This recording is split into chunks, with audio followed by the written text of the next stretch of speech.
Hi, this is Jim again, and you'll notice I've shaved my beard off, and we'll see how we go without my beard up in the alpine country. I might pay for that little trick this morning. I shaved it off, and I might pay for it tonight. It'll get cold. Anyway, we're up at just about 20 k's north of Dargo, on the Dargo High Plains Road and the McMillan Spur. This area here is called the Grant Historic Area, which goes down into Crooked River. We're running a trip on Friday from up here, from Grant. I'm leaving Grant picnic camping area at 9 o'clock Friday morning, and we're taking a group of four-wheel drivers, 4wdtrip.com.au, and we'll take this group of four-wheel drivers down Bulltown Spur, along Crooked River, back up the back ways, and we'll go around a few tracks and wander about, and end up going up Billy Goat Bluff track and Wonnangatta Valley, back up out of the Wonnangatta Valley down the King Billy Sound. I always loved that. An amazing place, that, with the rocks sitting on the side of the hill. The only place up here that I know that it's got that. Go down across there, across the McAllister, back around into the Huckaway, down the Huckaway River, and we'll... Okay, this is Jim. We're on a trip for 4wdtrip.com.au. I always muck that up, but I don't know why I do it. And I've got a small group of people here, from beginners to a little bit above beginners on the trip we're going to do. And as I've already set up on the first part of the tape, where we're going, so I'm not going to say it now because I'm going to keep it in suspense. So, okay, I've done the first mistake this morning, the first demonstration to everybody of stupidity follows you no matter how old you get. I run my main battery half flat. Luckily I've got reserves and flipped it over. But stupidity will follow you everywhere, so always be warned. Okay, introduce yourselves and tell which vehicle you're driving. My name is William Cook, and we're driving a 97 Land Rover Discovery with no modification whatsoever. Now, but we've been debatable. Told you I'd be serious about it a minute. What are you driving? I'm Justin Defender, and I drive a 98 Hilux with probably everything it needs. So that's a real car. We tow them. Nigel Merton, we got the Toyota Prado. And the wife and two kids. Wife and two kids. Yes. Now I'm allowed to lose the kids down mine shafts. You want the wife done in as well? I heard that he made it World Street last year for 10 grand for his wife, but I'm still waiting for her to pay. Next. I'm Matthew Canfield, and I drive a 96 Chevrolet. Okay, Dave. And the kids looking forward to walking across the river, dragging ropes across the river to get across. We'll get the kids to walk the river. Yeah. Oh, now I'll turn the camera off because I'll do the prim and proper stuff for the convoy procedure. No, I'll do it on. Be serious, do it on video. Okay. Remember, common sense has got to be at all times. When you're going downhill, you use the engine as a brake. You do not have brakes. You do not touch the brake pedal, especially if the track's wet, because all you do is run into the vehicle in front of you. The person gets out of the vehicle and gets really rude to you and so on. And when I stop laughing, you might be really offended. If it's my vehicle, it's a different story. I might come back with a chaser. Do some technical adjustment to yours. So be serious going down the hills, be sensible, put it in the low gear. If you've got an automatic, make sure it's locked. You know, it's in the low drive, the first or second mode. It does not matter if it takes you an hour to get to the bottom of the hill or 5 minutes.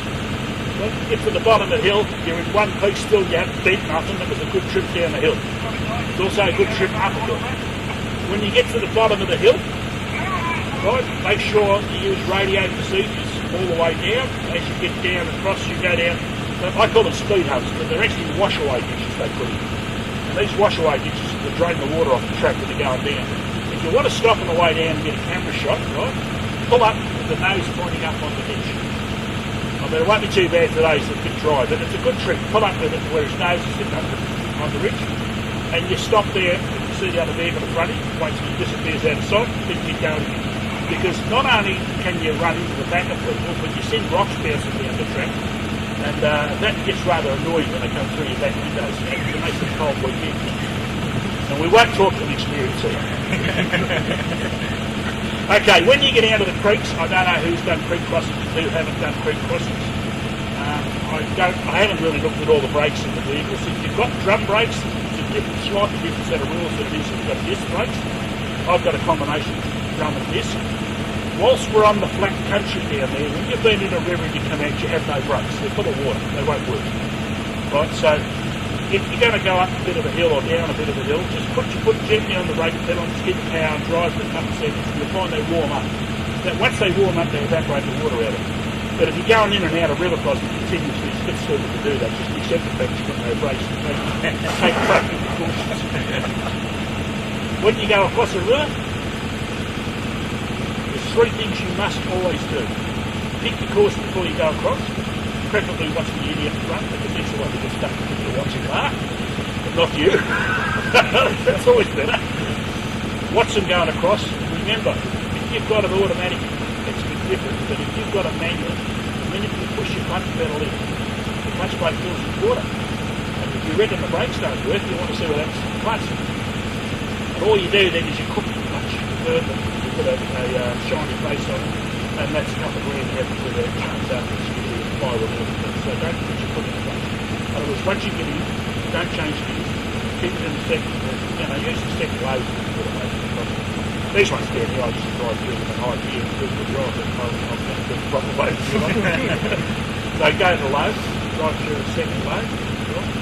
If the worst comes to the worst, you can always throw back a gear when you're going up the bank on the other side, you get a bit more torque. If you've got too much grunt, it doesn't matter. But if you're at high ratio and you don't get a grunt to get up the bank on the other side, you can't stop, push the clutch, you hold it inside, put the low, and then, by this stage, mate, you're not going anywhere, because that clutch will be full of water. Yeah. So just be careful. When you're crossing rivers, be careful, get across the river, get up the ramp on the other side, and pull up with enough room behind you for all the vehicles behind you to pull up on the ramp. And when we start doing multiple crossings, what you do is you pull up at the top, sit there and watch it. The bloke that's coming across the river should go on the radio, yeah, I'm cool, I'm up. Right, then he moves off, goes to the next river across, and that bloke drives him up to the next river across, stops, waits till he goes across, and gets up the other side. Now the reason for that, on these crossings here, you don't have real problems, okay? But it's a good habit to get into. Because the reason for that is, if the vehicle gets stuck in the river, you've got one problem. If the bloke's 2 foot behind his bumper bar, we've got 2 problems.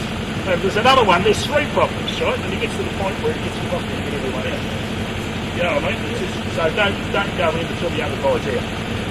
Nothing up here more than about 300 metres from, so it's not a big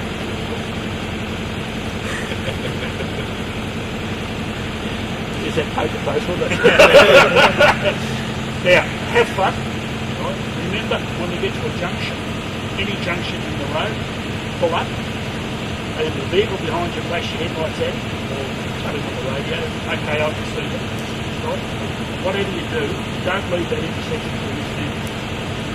Now what happens is, if you imagine we drive out and I'll get to the intersection and stop, the next break and stop there, I'll drive off and so forth.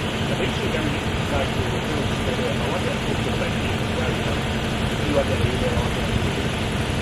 If everyone stopped and had a call, unless you realise that there's some people that's supposed to be there, it's been too long, it's going on. So, common sense, please consider common sense.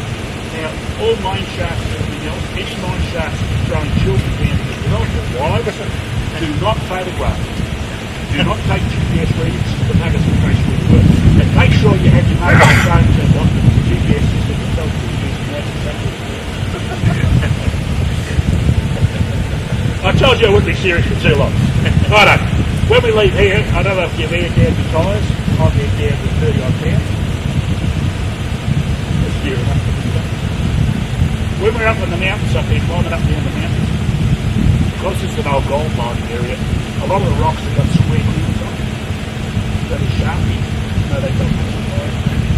When you get down to the rivers, it's a beautiful river stage down here. When you're driving across the rivers, don't do that.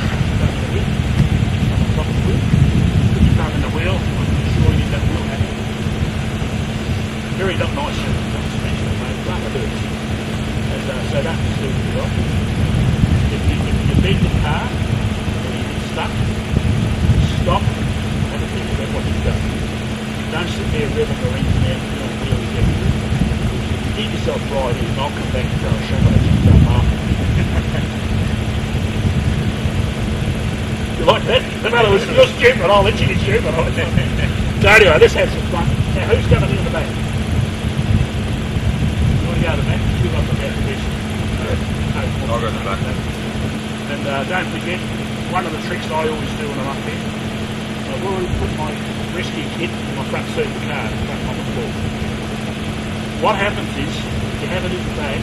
I can tell you a great story about that. We had them in the back of the car, and I told this bloke to the car, no, we'll do it in front. Oh, step it over that stuff, we'll do it. You do it in front of the car. No, you don't need it. Well, we were a few days from here, going down this real deep, like just sleep up this on you and stuff. Anyway, we're half up, it's 2 o'clock in the morning, it's beautiful white out, beautiful. Anyway, he says, oh, I'll get the rescue gear. I said, well, I'll walk up the hill, drag the winch cover up the hill, so you can get the thing. We're looking at the tree. He says, oh, okay, it's in the back. All right. So I walked up the hill myself. And we opened the door, beautiful twilight, beautiful lights, the birds lights on the car. It was so beautiful to get around the car. Stuff going this way, stuff going this way. And it was so wonderful because it was the first time I ever heard it scream like knocking all over. And we had to go back up the next day to fight the generator. And of course, if there had been a video running, it would have been that you wouldn't have heard nothing. You'd be off laughing. Hold me.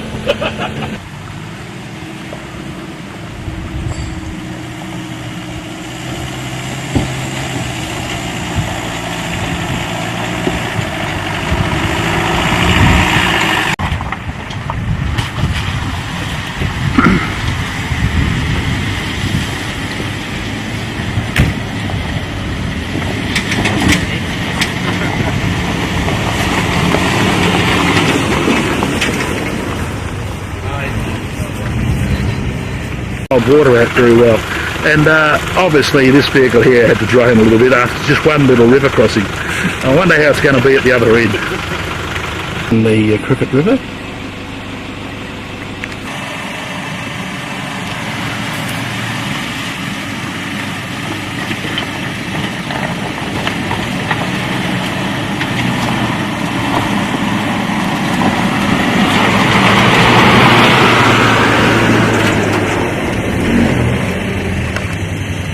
40 years when I first saw them, they're still standing. Quite amazing.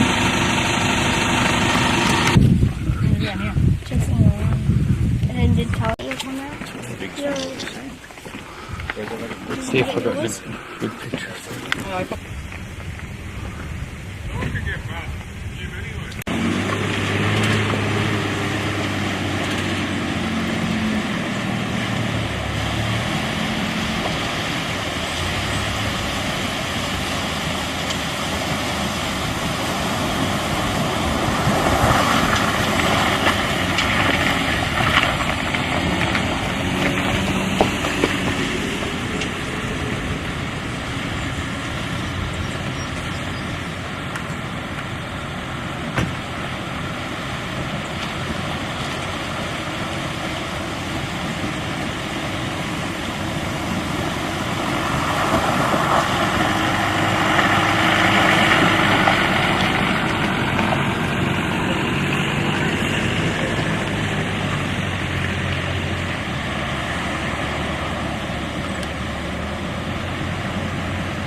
We're up on Cynthia Range, up the top there before we go down to Eaglehawk.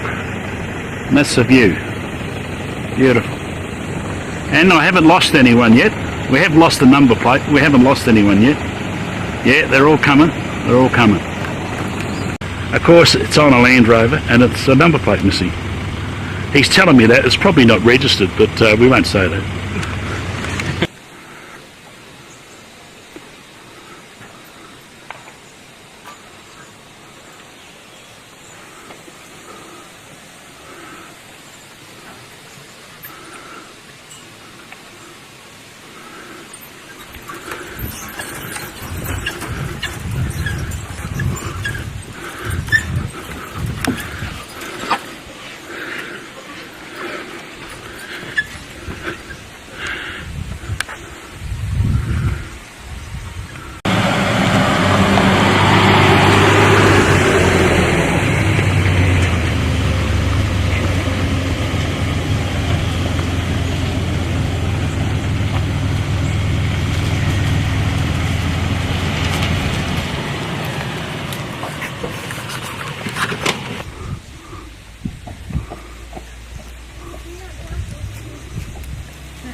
Oh dear.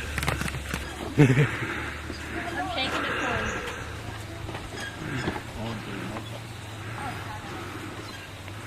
him. These were the original ways in and out up here. There's a couple of them along the river here. This is the only one that you can walk across. The rest of them are all private.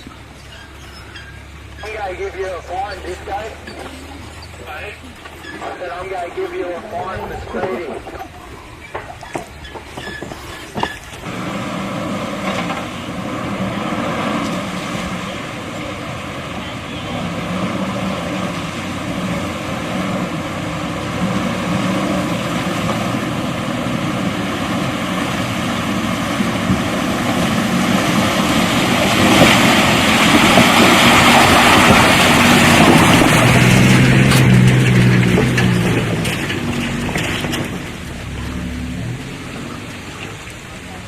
Next place.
Okay, this is the Eagle Hawk crossing,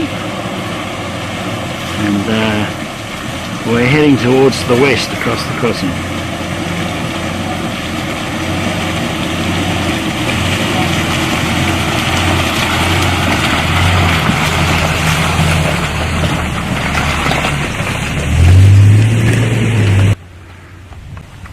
Okay, here we all are at the base of Billy Goat Bluff, about to do the Billy Goat Bluff climb. It's in the afternoon. I'll have a look in a sec what the time is. It's around about 25 past 3. You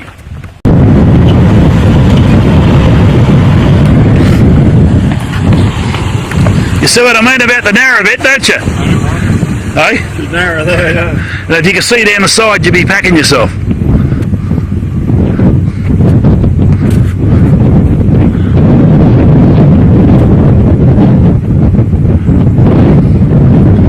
I'm not standing out here too long, it's too cold. Here we are in the morning at Horseyard Flat. We had a bit of an ordinary night last night with some idiots next door, or close by, heavy on the booze, carrying on like idiots, with absolutely no concept on camp etiquette, walking through our camp all hours of the day and night. Absolute idiots. Misfortunately, there are few in the world today. And this usually happens when you get up near the huts during the long weekends, because that's where they congregate. There is signs of life. Where I travel, I just can't seem to lose them.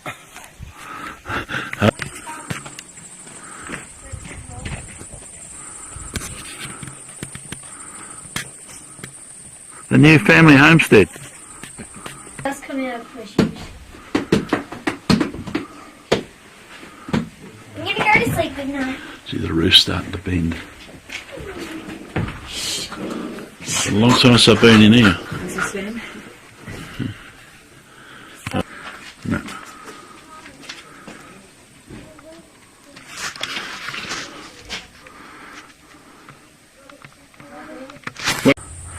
It has changed a lot, and the toilet up here has made a big difference. And I would suggest that it could be thought about by parks to be putting these in everywhere where these places are, to try to clean the mess up. Most interesting. There's rail across here and that now.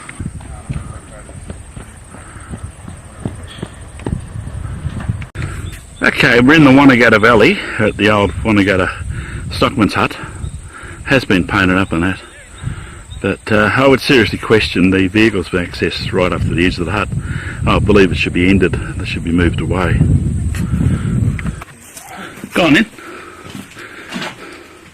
This woodshed's bigger than it used to be. There's a skull. Yeah. It's hot in here. Oh yeah, well, it's a tin shed with a lined roof, insulation on the roof now. Alright? Where would you sleep? No. Oh, a bunk. Yeah, there's bunks. I've slept in here before today, through winter. I've lived here when I worked for the department. But this is the thing I find very offensive. People scribbling their graffiti everywhere they go. It's really annoying. Look. Yeah. They write all over Aboriginal paintings and everything, so... No. Makes it look bad. Yeah, well, they write all over the Aboriginal paintings that have been there for 50, 60,000 years. And it's criminal.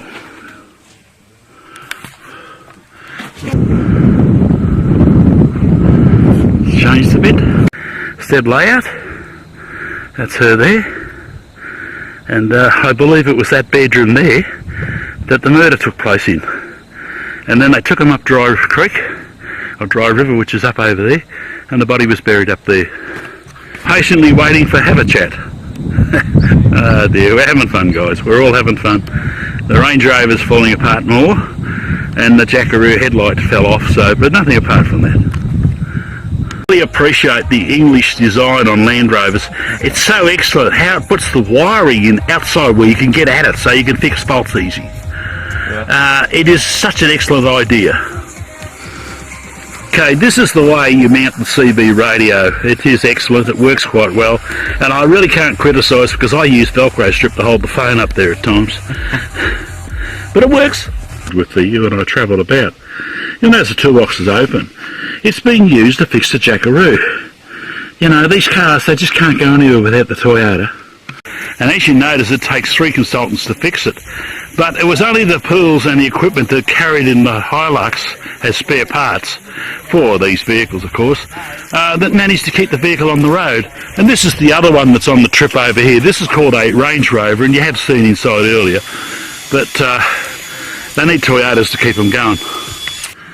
The beginning of life on the camp. We're down on the Wanagata, very near Hearn Spur. Had a beautiful night's camp. No disturbance, no people, nobody, no nothing. It was a beautiful, excellent night. Trip.com.au. Being responsible 4-wheel drivers, we make sure our campfire is totally out before we leave in the morning. And as you notice, we've totally buried our fire and we're all ready to move. Responsible 4-wheel drivers don't leave messes around campsites. And as you can see around this campsite, there's no mess whatsoever. We didn't burn excessive wood, and we've left a bit of wood for the next bloke. That's the right thing to do, and I encourage everyone to do the same. There's no dunny paper behind trees, there's nothing here. There are a few kids up there, however, we've got to take along with us, so just can't be bothered digging a hole.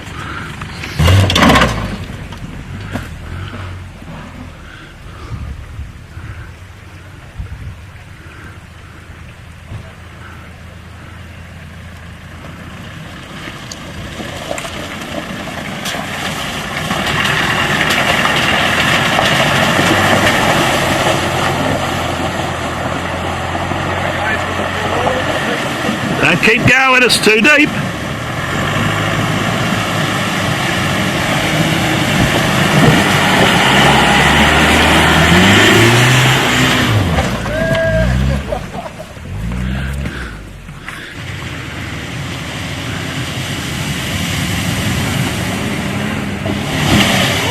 Doing more now.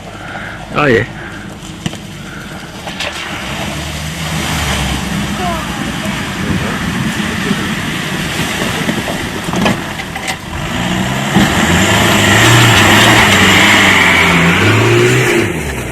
That proves When a Land Rover is threatened by a tow rope, it'll go up anything. Up to it, which is a good thing. And we're going to have a quick look to see how it's standing up to this one. And the massive amount of dust that's in here is unbelievable. Absolutely unbelievable. So many vehicles. I've never seen so many in here. This is the idea of stepping over into the cemetery. And I'm not too keen on climbing over things now. I'm liable to fall over and hurt myself. So, disabled access, poor. By the filmer. Work that out. Spur and Howard Road, we're just at the top of Zika Spur. And I've just pulled up. And the Parado's broken a bit of suspension. And the Land Rover's starting to suffer seriously, little bits of problems here and there. Definitely showing the signs of its age. And I'm just waiting for the guys to come. They'll be here in a minute. This is the most dusty I've ever seen. Look at my solar panels, covered in dust. This is probably the dustiest I've ever seen this place. It's dry as.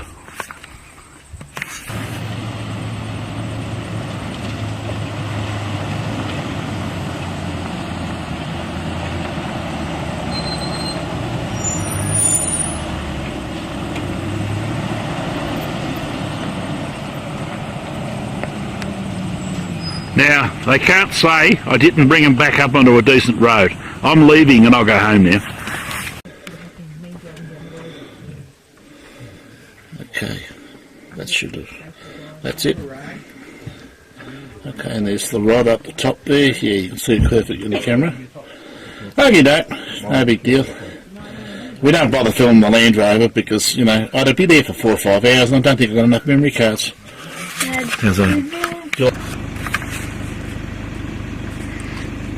In Billy Sound, and it's the rock formation down the gully here. We're just going to go fix this up now. Get the wires out, This is Now put them back in. this is typical of a Range Rover. Oh, okay. They're blocking the road. Yeah, probably. Block the tape, mate. All good to go? Not yet, another like 5 minutes or so. Absolutely. Not even 4 minutes.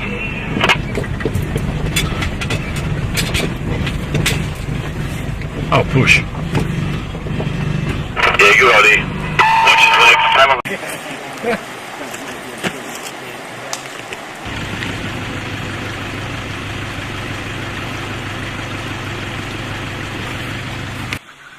This is where we slept on Sunday night on the Huckaway River.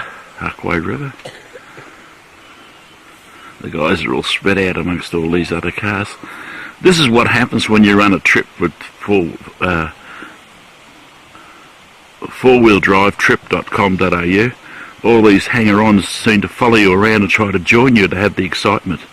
But misfortunately, their vehicles are not up to it. Eggs and coffee and so forth. Out in the middle of nowhere. As you can see, I couldn't get any further down this track in this camping area to get away from the people. This is the little bit of bush view I had. Not much, is it? It's better than nothing.